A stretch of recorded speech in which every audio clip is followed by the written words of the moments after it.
Okay, so you've sent us some really compelling stuff lately. Lots of articles, expert opinions, all pointing towards something pretty hopeful, actually. That's right. It's all about how lungs can, well, recover after someone stops smoking. Exactly. And, wading through it all can be a lot. So our mission here really is to dive deep, find the most crucial bits, maybe the surprising stuff too. Get to the heart of it. What's the real story behind this healing process? How long does it take? And what can people actually do? We've got real stories, people who've quit, sharing what it was like, plus insights from specialists like Dr. Sarah Martinez. Yeah, pulling it all together. So let's get into it. Find out what you really need to know. It's honestly amazing when you think about it. The body's ability to heal itself, lungs included. It really is extraordinary. Let's start with the science then. What actually happens, like right when someone puts out that last cigarette? What kicks off inside the body? That's the place to start, definitely. And things happen fast. Within about 20 minutes, you can already measure changes. 20 minutes, like what? Your heart rate starts to come down, blood pressure too. Then give it around 12 hours, and the carbon monoxide levels in your blood, they start normalizing. Okay, so pretty immediate effects. Yes, those are significant right off the bat. But as Dr. Martinez points out, the real magic, you could say, happens in the weeks and months after that. Right. We're talking about healing on a cellular level. Yeah. It was fascinating. Apparently, healthy cells that were kind of dormant can wake up and start replacing damaged tissue. Wow. Okay, so it's like a phased recovery stages? Exactly. A phased recovery, that's a good way to put it. Each stage brings, noticeable improvements. So what are those phases? What are the milestones people can expect? Well, in the first, say, 72 hours, the bronchial tubes, the airways in your lungs start to relax. Ah, so breathing gets easier. Often, yes. People report feeling like they can take their first real deep breath in ages around that. It could be quite a moment for them. I can imagine. And after those first few days... Then you move into the 2 to 12-week period. And this is where things really pick up speed. Circulation improves quite dramatically sometimes. And lung function. Can increase by up to 30%, which is huge. 30%, wow. It is. And crucially, this is when the cilia start their comeback. The cilia, those are the tiny hairs, right, in the airways. That's them. They're like tiny brooms sweeping out mucus and debris, absolutely essential for keeping lungs clean. They start regrowing and getting back to work. Okay, so that explains something I've heard. People sometimes cough more when they first quit. Is that the cilia starting up again? Cleaning house? That's exactly it. It might seem counterintuitive, maybe a bit annoying, but that increased coughing, it's often a very positive sign. It means the cilia are firing up, clearing out all the gunk that built up. Clearing the irritants. Yes, and that cleaning process continues. Moving into the 1 to 9 month time frame, the coughing usually decreases significantly, along with shortness of breath. And fighting infections gets better too. Much better. Because the cilia are repairing, the lungs get way more effective at defending against infections. Then you hit the 1-year mark and beyond. That's when the big long-term protective benefits kick in. Like what? Your risk of coronary heart disease, it drops to about half that of a current smoker. Half? That's incredible. It is. It may be the most important one for many people. The risk of lung cancer starts a steady, gradual decline. That's amazing progress in, well, relatively speaking, not that long a time. But you mentioned cellular regeneration earlier. That sounded particularly striking. What's the deal there? Yes. This is where the science gets really, really hopeful. The discovery is that even after smoking for years, maybe decades, the lungs hold on to this incredible ability for some cells to completely regenerate. Even after decades? Even then, it's like these healthy cells were just lying low, suppressed by the smoke, and when you quit, they can sort of wake up and start replacing the damaged areas. That's mind-blowing. It really is. Yeah. There was a major study published in Nature back in 2020 that showed this clearly.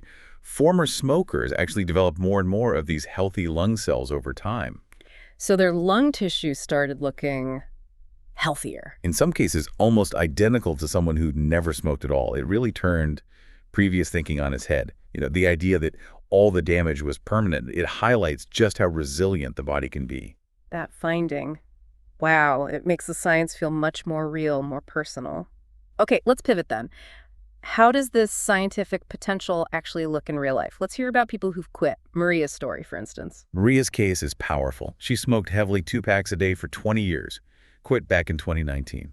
So a serious habit for a long time. What was it like for her initially? Really tough. She got winded just doing everyday things, had a nasty cough every morning. She talked about coughing up stuff, as she put it, which worried her at first. Understandably. But her respiratory therapist, James Chen, told her, no, that's actually a good sign. Your lungs are starting to clear themselves out. What a relief that must have been, knowing the discomfort was actually progress. How did she move forward from there? She worked closely with James, did specific breathing exercises he taught her to expand her lung capacity, and she started exercising very, very gradually, like just 5 minutes of walking a day to begin with. Just 5 minutes. And the result? It's incredible. She's now completed 3 half marathons. No way. From 2 packs a day. Yes. And get this, her lung capacity now, it's actually better than when she was 20 years old and smoking. It really shows you what the body can do. Yeah. Amazing. What about David? His story involved smoking for even longer, didn't it? Yes. David smoked for 30 years. He decided to quit when his daughter was born. That was his motivation. A powerful one. Was he worried about recovery after so long? Oh, absolutely. Very concerned. His healthcare team monitored him closely. And he was quite open about feeling disappointed after his first lung function test, spirometry test. What did it show? His lungs were only working at about 60% of what's considered normal for his age and size. It was a real shock for him, a wake-up call. Oof. I can see how that would be discouraging. So what did he do? He didn't mess around. He adopted a really comprehensive plan. Daily breathing exercises, regular cardio workouts, switched to a Mediterranean diet, lots of antioxidants. Smart. What else? Made sure he drank plenty of water and was super careful to avoid secondhand smoke, pollution, that kind of thing. And did it pay off? Big time. Yeah. After 18 months, his lung function was up to 85% of normal. From 60% to 85% in a year and a half. Exactly. His doctor was apparently amazed. It just proves that even after 3 decades of smoking, significant improvement is definitely possible if you put in the work. These stories are fantastic. So much hope there. Jennifer's experience, though, you said it was a bit different. She felt worse initially. Yes. Jennifer's story is important because it shows the path isn't always smooth sailing right away. She was really surprised and a bit dismayed to find herself coughing more after she quit. Right. The opposite of what you might expect. Exactly. But her respiratory therapist, Lisa Park, explained what was happening. It was those cilia again. They were restarting, waking up, and beginning the process of clearing out all the accumulated tar and toxins. So feeling worse, like more coughing, can actually be a sign that healing is kicking in. That's crucial to understand. Absolutely crucial. It can be uncomfortable, sure, but it means the lungs are actively cleaning house. What helped Jennifer get through that initial tougher phase? A few things were key for her. Staying really well hydrated helped thin the mucus, making it easier to cough up. Using a humidifier helped soothe her airways. Any specific techniques? Yes, she learned controlled coughing techniques. Yeah. Ways to cough more effectively without getting exhausted. And gentle chest percussion, like tapping on the chest, helped loosen things up. And did the excessive coughing eventually stop? It did. After about 6 weeks, it really subsided. And that's when she started noticing the positive changes, being able to take deeper breaths. By the 3-month mark, she said she felt like she had new lungs. New lungs. That's powerful. These stories really bring the science to life, don't they? Okay, so for people listening, maybe they're quitting, maybe supporting someone. What's the practical advice? What can actually help speed up this recovery? Right, let's get practical. Experts point to several key areas. First off, exercise. Dr. Michael Chang, who's a physical therapist specializing in respiration, is really emphatic about this. What does he say? He calls cardiovascular exercise physical therapy for your lungs. Essentially, you're training them to become more efficient. Physical therapy for the lungs. I like that. How should people approach it? Gradually. Start with low-impact stuff, walking, swimming. Then slowly increase how long you do it and how intense it is. The key is to focus on breathing deeply while you exercise. And combine cardio with breathing exercises. Yes, that combination seems particularly effective. Dr. Chang has seen people improve their lung capacity by 40, even 50% within a year if they're consistent. 40 to 50%. That's a massive potential improvement. Okay, what about food? Does nutrition play a part? A huge part. Amy Foster, a registered dietitian who also specializes in respiratory health, makes this really clear. Certain foods provide the building blocks for repair and help fight inflammation. What kind of foods are we talking about? Think antioxidants, berries, leafy greens, lots of colorful veggies. They help with cellular repair.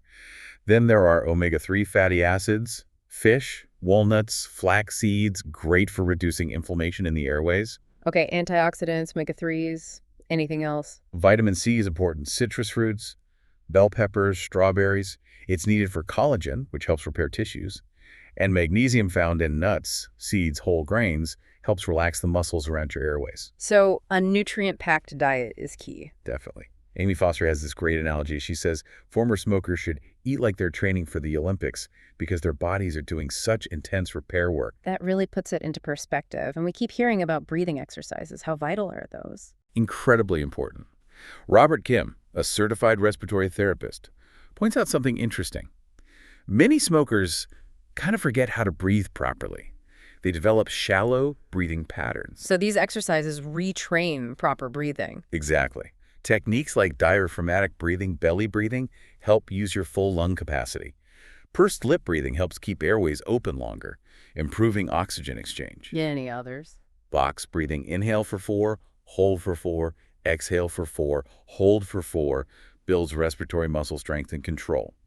And there are progressive exercises that get more challenging over time. And people can see results fairly quickly with these. Yes, Robert Kim notes that consistent practice, even just 10-15 minutes a day, can lead to measurable improvements in lung function within, say, 4 to 6 weeks. Wow. So exercise, diet, breathing techniques.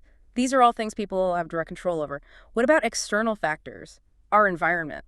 That's the other big piece of the puzzle. Yeah. Dr. Patricia Williams, an environmental health specialist, stresses this. Your lungs are working hard to heal. You don't want to keep throwing irritants at them. Makes sense. So what are the recommendations? Number 1, absolutely avoid secondhand smoke. No question. Using air purifiers at home can help. Staying indoors when air pollution levels are high. What about inside the house? Humidity, cleaners. Keep humidity levels moderate, ideally between 30 and 50%, and be really mindful of strong chemical cleaners or heavily scented air fresheners. Those can be major irritants. So a clean environment is part of the treatment, essentially. Dr. Williams puts it perfectly. Clean air is medicine for healing lungs. She's seen recovery stall if people don't address their environment. These are all such concrete, useful steps. But, like Jennifer's story showed, it's not always a smooth ride. What are some common bumps in the road people hit? Yeah, challenges are normal. Dr. Martinez mentioned withdrawal symptoms. Nicotine withdrawal itself can sometimes make breathing feel, well, temporarily worse. That must be confusing. It can be. It's important to recognize it's usually the withdrawal, not permanent damage worsening. Things like increased coughing, which we know is often good temporary shortness of breath, fatigue, even anxiety can make breathing feel off. Right, the anxiety. That seems like a big one, especially if you're suddenly very aware of your breathing. How do people cope with that? That's where mental health support is key. Dr. Rachel Green, a therapist who works a lot with smoking cessation, talks about this. Anxiety is common. And people might have used cigarettes to cope with stress before. Exactly. So they need new tools. Dr. Green recommends things like mindfulness meditation focused specifically on the breath. General stress management techniques. Support groups can be huge. And professional help if needed. Absolutely. Therapy or counseling. Building that mental strength, finding healthy coping strategies, it really supports the physical healing too. It's all connected. What about physical setbacks, like just getting sick? Catching a cold or something? That can happen, and it might feel worse than usual. Mark Stevens shared his experience. He got a cold about 4 months after quitting, and it hit him harder than he expected. Why is that? Respiratory therapist Chen explains that the immune system in the lungs is still adjusting. So former smokers might be a bit more susceptible to infections for a while. But it doesn't derail the long-term recovery. No. Yeah. In fact, Chen suggests that overcoming these little challenges can actually strengthen the lungs' recovery process over time. It's about not getting discouraged by temporary dips. That's a really helpful perspective. Okay, so those are common challenges. Are there more intensive options for people who maybe smoked very heavily or have more significant damage? Yes, definitely. For those situations, pulmonary rehabilitation programs can be incredibly effective. What do those involve? Dr. Angela Torres, who runs one of these programs, describes them as really comprehensive. They combine structured, supervised exercise, detailed education about lung health, nutrition counseling, psychological support, and lots of instruction on breathing techniques. It's a very integrated approach. Sounds intensive, but supportive. Very. And Dr. Torres says she's seen truly remarkable turnarounds, even in people who thought they'd never breathe easily again. That's fantastic. What about technology? Is tech playing a role here too? It is, increasingly. There are smartphone apps now that guide you through breathing exercises. which can be quite helpful for consistency. Anything else? Pulse oximeters, those little fingertip devices, let people monitor their oxygen levels at home. Air quality monitors can help you manage your environment better. Even some fitness trackers now monitor respiratory rate during exercise. So tools to help people track their progress and manage things. What about alternative therapies, things like acupuncture or yoga? They can have a role, certainly as complementary approaches. Respiratory therapist Park mentioned things like acupuncture, which some find helpful for stress or even breathing.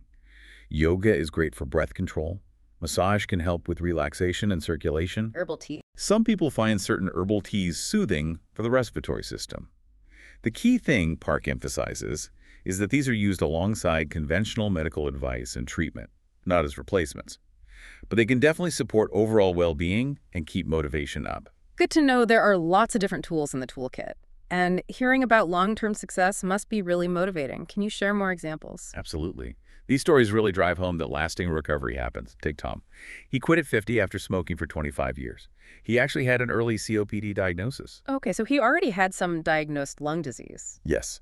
But fast forward 10 years after quitting, his lung function tests, completely normal. Normal. Even with the earlier COPD. Normal. His lung specialist apparently said his lungs look like someone who never smoked. That is just incredible. What did he do? Consistency was his key.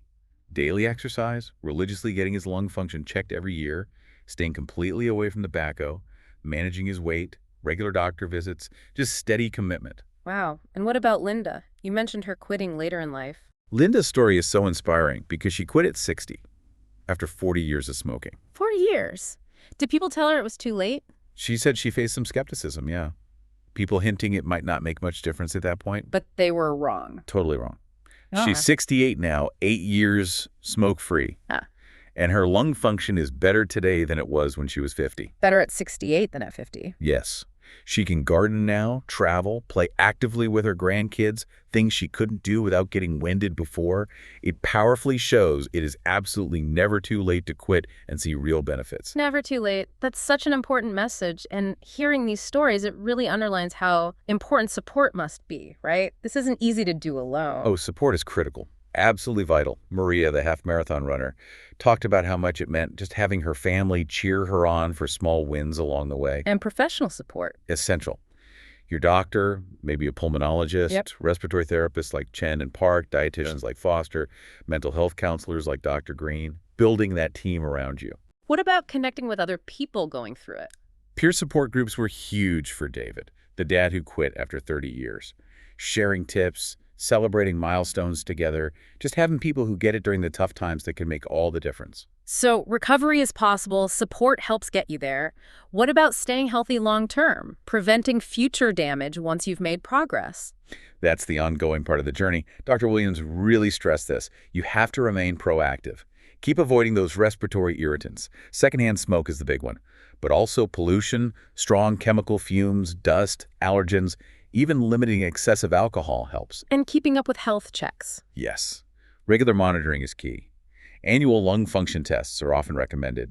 Maybe chest x-rays or CT scans depending on your history and doctor's advice. Treating any coughs or colds promptly. Staying up to date on vaccines like flu and pneumonia shots. And the lifestyle stuff continues to matter. Absolutely. Maintaining regular exercise, sticking with that healthy diet, getting enough sleep, managing stress, keeping a healthy weight, and even continuing those breathing exercises periodically, it all contributes to keeping your lungs as healthy as possible for the long run. It really comes back to that holistic approach to health, doesn't it?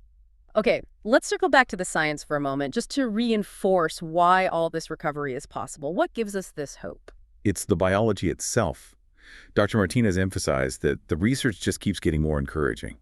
We're learning lung recovery can be even more extensive than we used to think. Like what specifically? Well, we now know that even some genetic changes, mutations caused by smoking, can actually start to reverse after you quit. Really? DNA changes reversing? To some extent, yes.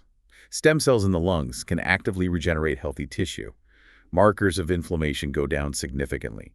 DNA repair mechanisms in the cells become more active. And the cancer risk keeps dropping. Yes, that risk continues to decrease for decades after quitting. It's a long-term benefit, but a profoundly important one. That's incredibly powerful stuff. The body's drive to repair itself is amazing. But as we heard, people's experiences vary. The speed, the extent of recovery, it's not the same for everyone. No, it's definitely not one size fits all. There's significant individual variation. So many things play a role. Like how old you were when you started smoking, when you quit, how much you smoke per day, how many years total.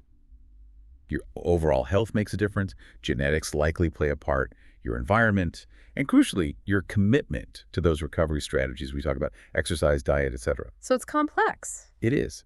Dr. Martinez mentioned seeing amazing recoveries in older people, and sometimes younger people struggle more than you'd expect. But the key message through all that variation is this: recovery is possible at any age if you commit to it. Okay, so let's try and wrap this up. If you had to distill it down, what's the main takeaway? The core message for someone who's quit or thinking about it? I think the core message is one of genuine hope, backed by solid science and real experiences. Lung recovery after smoking isn't just wishful thinking. It happens, often remarkably well. We've seen the timeline. Right, the timeline of healing. We've talked about the incredible power of cells regenerating. We know exercise, nutrition, breathing techniques, and a clean environment all make a tangible difference. And the challenges are real, but manageable. Yes, acknowledge the challenges, withdrawal, mental health hurdles, but know there are strategies, there's support available. Family, friends, professionals, peers, they all matter. And staying vigilant about preventing future damage is key. It really does feel like Jennifer's comment captured it. Our bodies want to heal, we just need to give them the chance. That's beautifully put.